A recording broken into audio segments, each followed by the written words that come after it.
Manusia sering menentang Tuhan, dan ketika Tuhan menghukum, kita menganggap Tuhan itu kejam.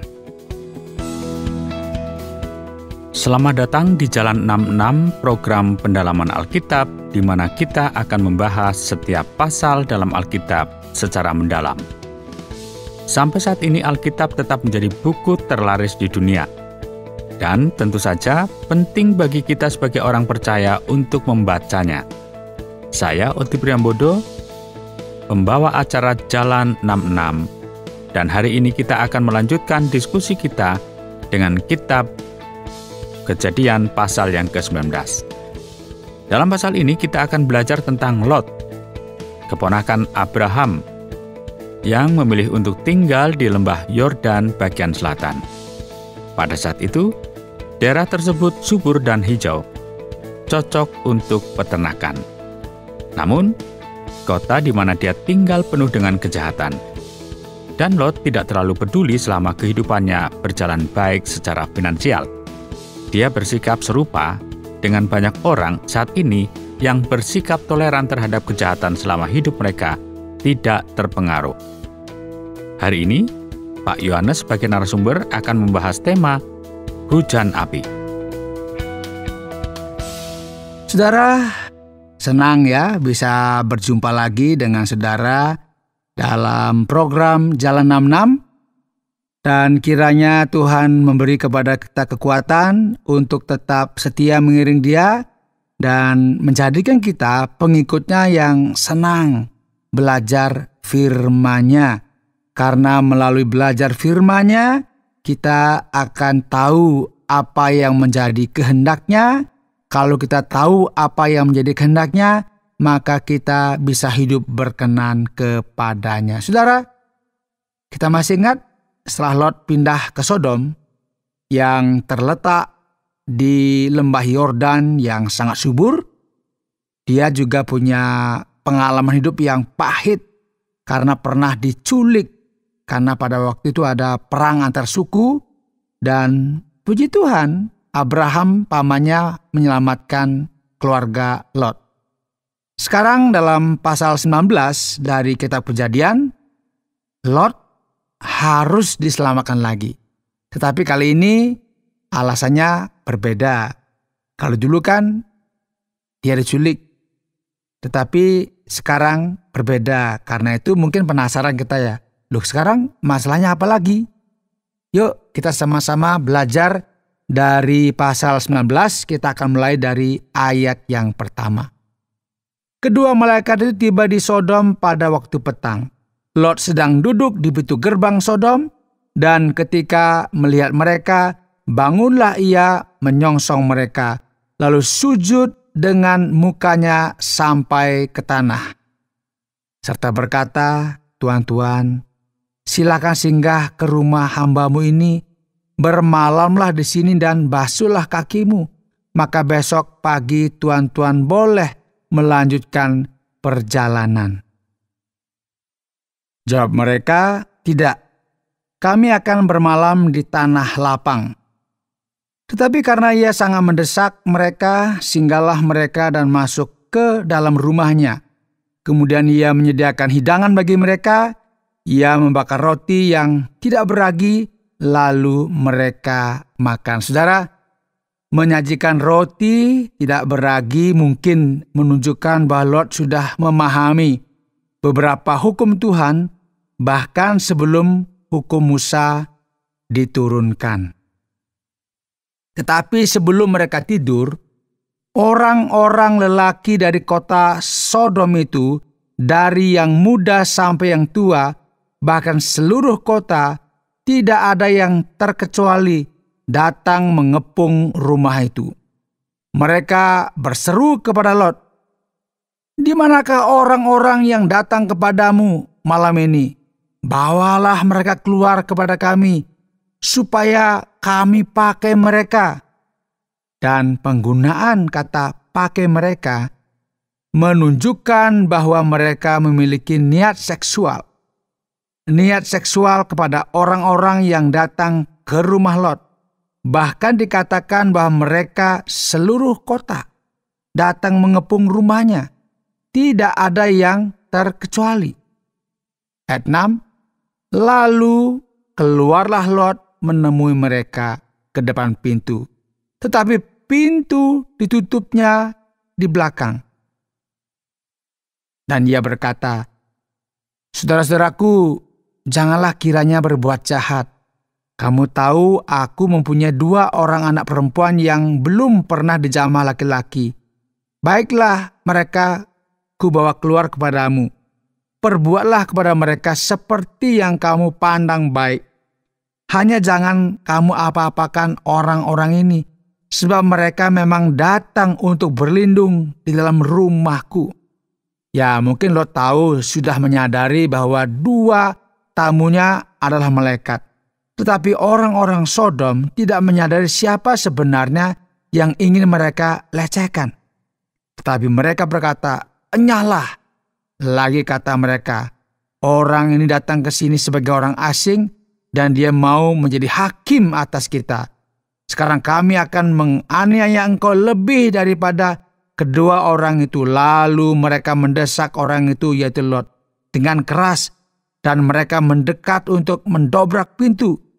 Tetapi kedua orang itu mengulurkan tangannya, menarik Lot masuk ke dalam rumah, lalu menutup pintu. Dan mereka membutakan mata orang-orang yang di depan pintu rumah itu, dari yang kecil sampai yang besar, sehingga percumalah orang-orang itu mencari pintu. Saudara, ini adalah salah satu catatan tentang apa yang terjadi ketika homoseksual merajalela di Sodom khususnya ya, pada saat itu. Semua orang terpengaruh, baik tua maupun muda. Mereka mendesak, mereka mengepung rumah Lot dan gak mau menerima penolakan. Jadi sangat bernafsu begitu ya. Nah, ketika Lot menegur mereka, saudara-saudara, janganlah kiranya berbuat jahat. Mereka malah menuduh Lot menghakimi. Mereka mengancam dengan kekerasan. Mereka tidak tahu bahwa 2 tamu tersebut adalah malaikat Tuhan yang sebelumnya berbicara kepada Abraham dan memiliki kekuatan untuk menurunkan api dari langit. Mereka bahkan bisa membuat orang-orang Sodom menjadi buta, yang akhirnya mereka nggak bisa buat apa-apa karena buta. Namun meskipun buta, ini yang luar biasa. Orang-orang itu terus mencoba memenuhi keinginan mereka yang salah. Tuhan selalu siap menerima orang yang bertobat, dan mereka yang bertobat akan diampuni. Namun ingat, kesabaran Tuhan itu ada batasnya. Sekarang kita sampai di ayat 12. Lalu kedua orang itu, yaitu malaikat itu ya, berkata kepada Lot, siapakah kaummu yang ada di sini lagi? Menantu atau anakmu laki-laki, anakmu perempuan, atau siapa saja kaummu di kota ini, bawalah mereka keluar dari tempat ini. Sebab kami akan memusnahkan tempat ini karena banyak keluh kesah orang tentang kota ini di hadapan Tuhan. Sebab itulah Tuhan mengutus kami untuk memusnahkannya. Keluarlah Lot lalu berbicara dengan kedua bakal menantunya, yang akan kawin dengan kedua anak perempuannya. Katanya, bangunlah, keluarlah dari tempat ini, sebab Tuhan akan memusnahkan kota ini. Tetapi ia dipandang oleh kedua bakal menantunya sebagai orang yang mengolok-ngolok saja. Ini mungkin dia anggap bercanda begitu ya. Saudara, Lot mungkin dianggap sebagai orang-orang yang benar oleh Abraham. Tetapi di sini dia malah menawarkan kedua putrinya kepada orang-orang yang mengepung rumahnya. Lot tampaknya jarang berbicara kepada Tuhan. Sehingga ketika dia mencoba berbicara dengan serius tentang hal ini, keluarganya mengira dia bercanda. Bahkan ketika malaikat berusaha membantunya untuk menyelamatkan diri, Lot malah mengeraskan hati dan menolak bantuan mereka. Saudara, ini situasi yang ada, yang dialami atau yang dilakukan oleh Lot. 15, ketika fajar telah menyingsing, kedua malaikat itu mendesak Lot supaya bersegera, katanya, bangunlah, bawalah istrimu dan kedua anakmu yang ada di sini supaya engkau jangan mati lenyap karena kedurjanaan kota ini. Ketika ia berlambat-lambat, maka tangan istri dan tangan kedua anaknya dipegang oleh kedua orang itu, sebab Tuhan hendak mengasihani dia. Lalu kedua orang itu menuntunnya keluar kota dan melepaskannya di sana. Sesudah kedua orang itu menuntun mereka sampai keluar, berkatalah seorang, larilah, selamatkanlah nyawamu, janganlah menoleh ke belakang, dan janganlah berhenti dimanapun juga di lembah Yordan. Larilah ke pegunungan, supaya engkau jangan mati lenyap. Kata Lot kepada mereka, janganlah kiranya demikian Tuanku.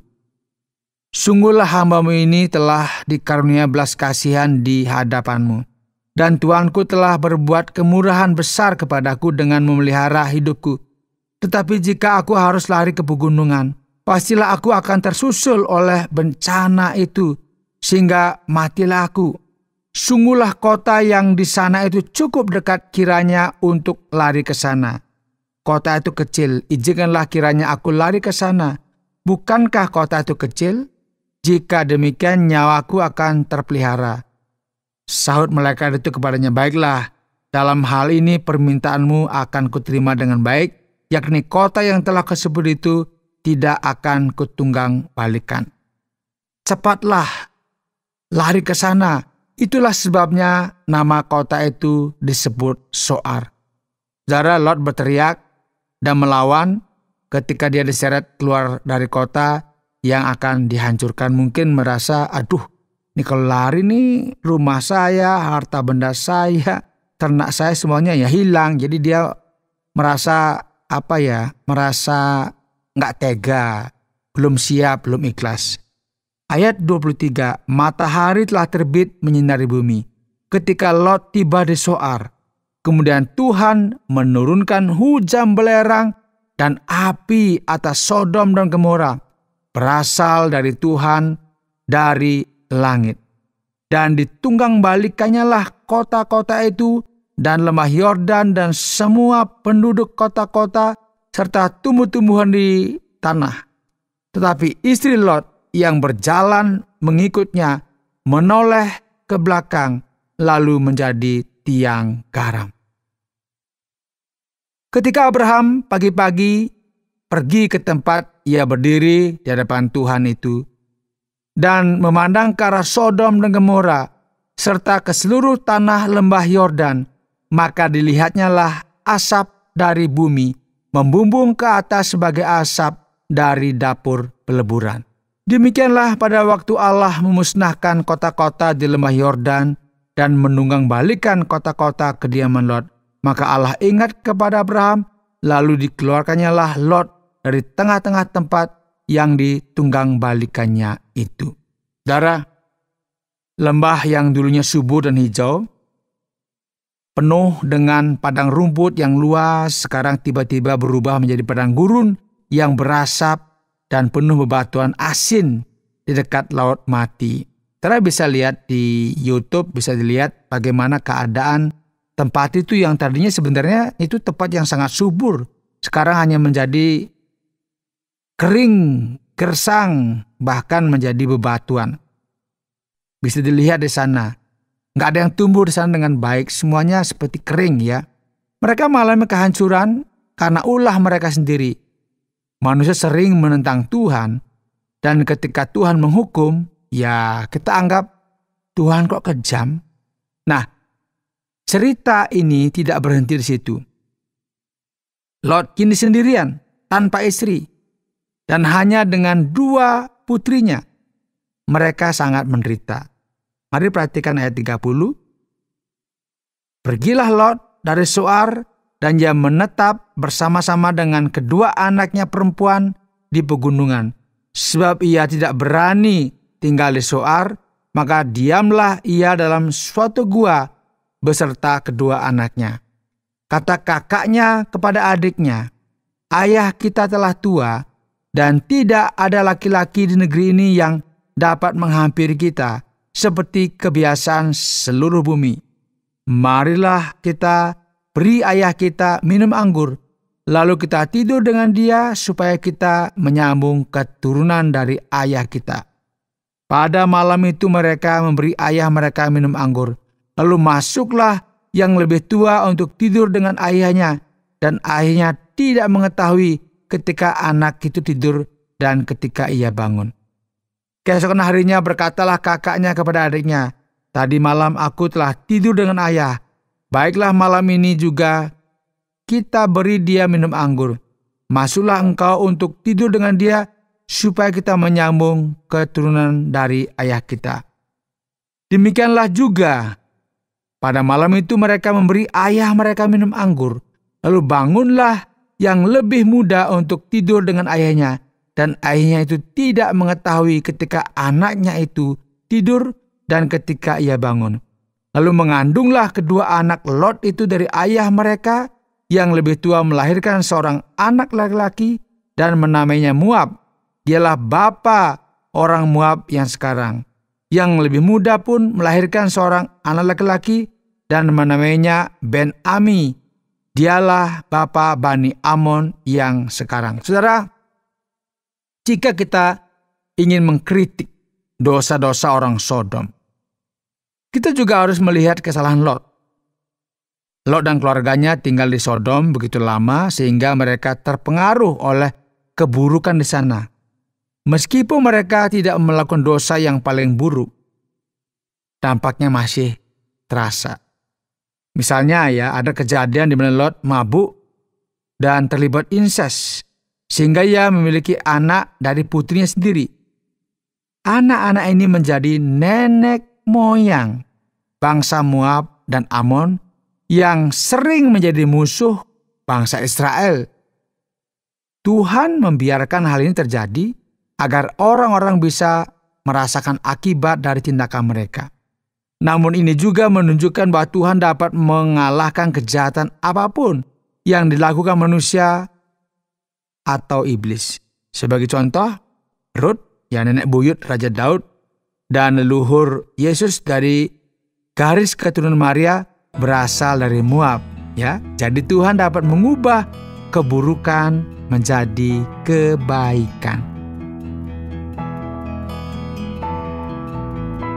Anda sedang mendengarkan Jalan 66, program pendalaman Alkitab bersama dengan saya, Oti Priambodo, dan juga narasumber Pak Yohanes. Terima kasih Pak Yohanes atas pandangannya tentang Kejadian pasal yang ke-19 tadi. Bagi pendengar yang baru bergabung dan belum mendengar pelajaran sebelumnya, bagaimana Pak Yohanes? Apakah bisa menjelaskan siapa dua malaikat ini? Apakah Lot mengenali mereka sebagai malaikat?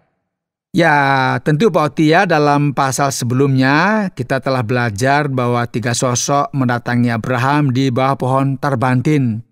Dan Abraham segera menyadari bahwa mereka bukan manusia biasa, seperti punya firasat begitu.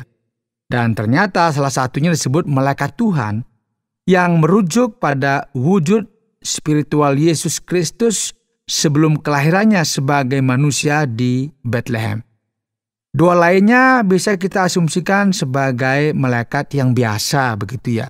Nah, sepanjang Alkitab ada beberapa kejadian di mana malaikat menampakkan diri kepada manusia. Tentu ini berbeda dengan malaikat di film atau kartun. Mereka tidak memiliki sayap atau lingkaran cahaya di atas kepalanya, melainkan ia tampak seperti orang biasa begitu. Nah, dalam kitab Ibrani, malaikat itu digambarkan sebagai roh yang melayani dan membantu mereka yang akan mendapatkan keselamatan. Dalam konteks pasal ini, pasal 19, Lot mungkin menyadari bahwa kedua orang yang datang ke rumahnya adalah malaikat. Tetapi Alkitab tentu tidak memberitahu kita secara langsung. Mereka menunjukkan kekuatan mereka dengan membutakan penyerang dan memberitahukan apa yang akan terjadi pada saat itu. Yaitu akan ada hujan api yang akan terjadi di kota Sodom. Baik, kita akan membahas lebih lanjut tentang malaikat di program mendatang. Sekarang, saya ingin bertanya tentang ayat yang ke-8, di mana Lot menawarkan putrinya kepada orang-orang jahat yang mencoba mendobrak pintunya. Mengapa Lot melakukan itu? Hal ini memang terdengar aneh bagi kita ya. Dalam situasi darurat, Lot merasa panik dan takut, sehingga dia melakukan tindakan yang nggak terduga. Nah, ketika kita berada dalam bahaya, biasanya logika kita bisa terpengaruh. Kita mungkin bertanya-tanya, mengapa Lot tidak melawan untuk melindungi keluarganya dan tamunya? Hal ini mudah dikatakan ya, karena kita tidak benar-benar merasakan ketakutan dalam situasi seperti itu ya. Tapi kalau kita ada di tempat sana, nggak tahu juga kita bisa melawan mereka yang sudah mengepung mereka dengan luar biasa. Dan ini kan Lot juga merasa, aduh, kenapa saya menoleransi perilaku buruk di Sodom. Jadi ini kan seperti dia berkompromi begitu ya. Tetapi itulah keadaan yang dialami oleh Lot di kota Sodom. Benar, Pak Yohanes. Dan itu mengingatkan saya pada masyarakat kita saat ini. Kita sering melihat hal-hal buruk di berita dan menonton acara yang menormalisasi perbuatan dosa. Sehingga kita terbiasa dengan hal itu. Tepat sekali Pak Oti. Kita bisa terpapar dengan banyak dosa dan kejahatan dalam kehidupan kita sehari-hari, hingga kita merasa itu hal yang biasa, sudah normal. Karena kita sudah ada di sana dan kita ikut-ikutan, jadi kita merasa ya biasa saja. Nah, ini yang harus kita berhati-hati. Benar. Sekarang, saya ingin bertanya tentang hujan api yang turun di Sodom dan Gomora.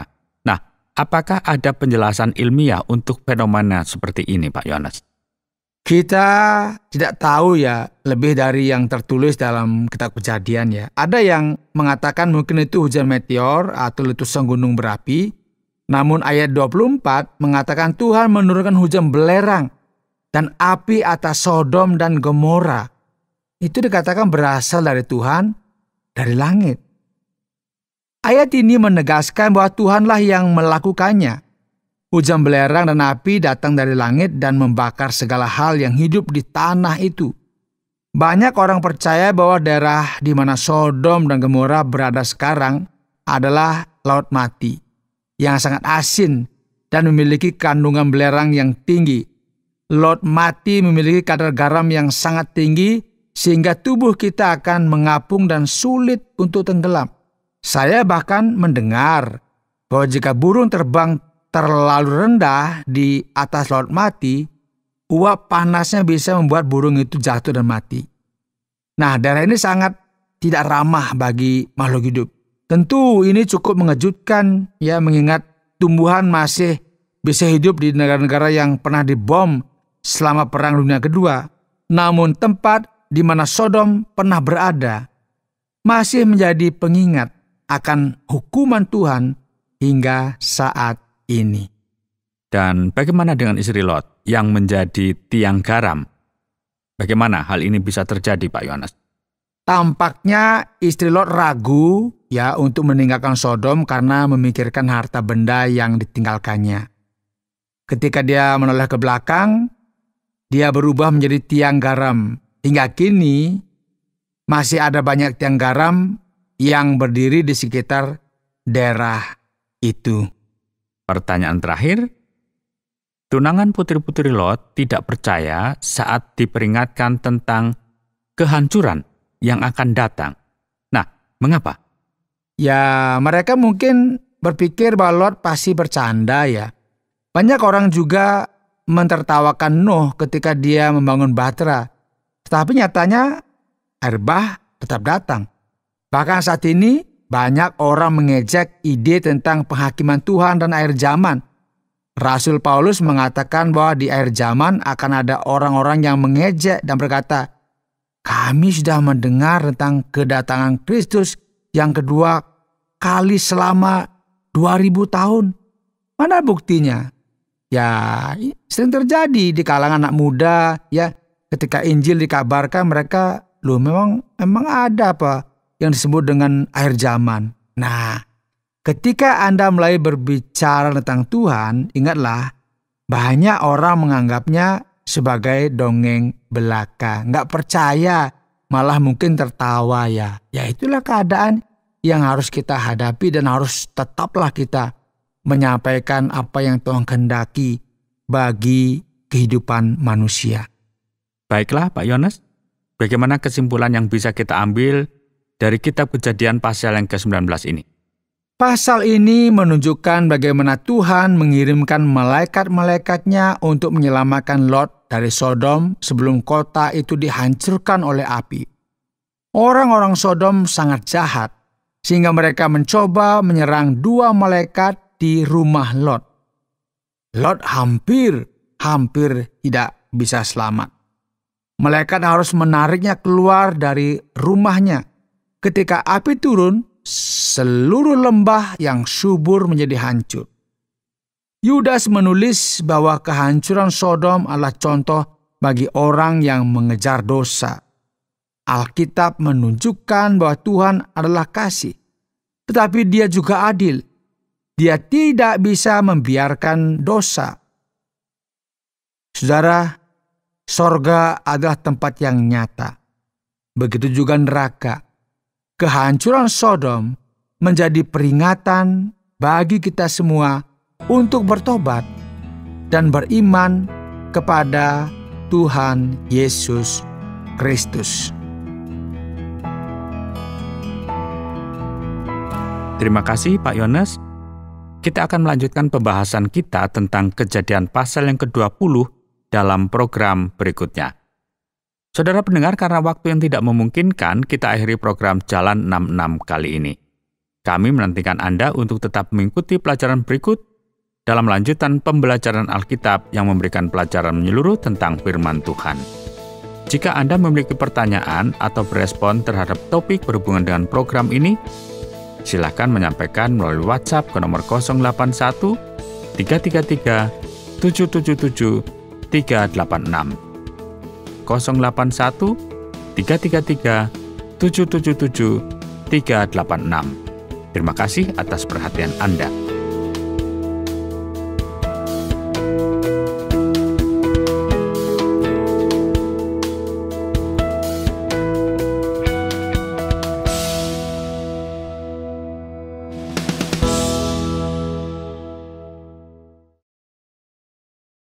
Terima kasih Anda sudah mengikuti program kami. Jika Anda diberkati, jangan lupa like, komen, dan share supaya Anda tidak ketinggalan setiap program terbaru kami. Jangan lupa juga untuk subscribe channelnya dan nyalakan loncengnya. Jika Anda ingin mendukung pelayanan kami, bisa melalui rekening kami berikut ini atau menghubungi kami di sini.